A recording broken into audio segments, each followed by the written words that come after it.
So how do you change keys without it sounding super abrupt and jarring? So instead of just abruptly jumping from one key to another, here's my hack that I call the 54 key change. So let's take the key of C. So say you're playing something in key of C, right? And now you want to change keys. So you don't want to just, all right?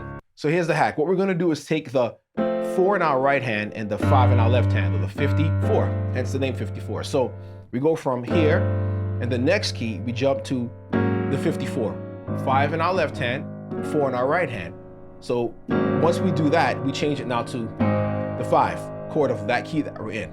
Okay, so it's 54 and 54. And then we go to 5 and we walk up. And it definitely establishes the key that we're in. So the funny thing is this works even better when we actually want to go to a whole step.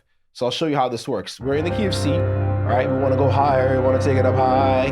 So we go from 5, 4, and then we go to 5, all right?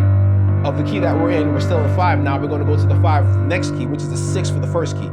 So we're going to go here. All right, same thing. And now we end up in D. Again, 54, and now we go to 55. 5, and the next key, now we're at a 5, okay? 54 for the next key, because this is our 4 for D, right, G? And now we're in between keys, and the trick here is to kind of get the ear to, kind of feel like it's kind of in between, don't know which way we're going, because we can actually go right back to C, all right? But the ear is between keys.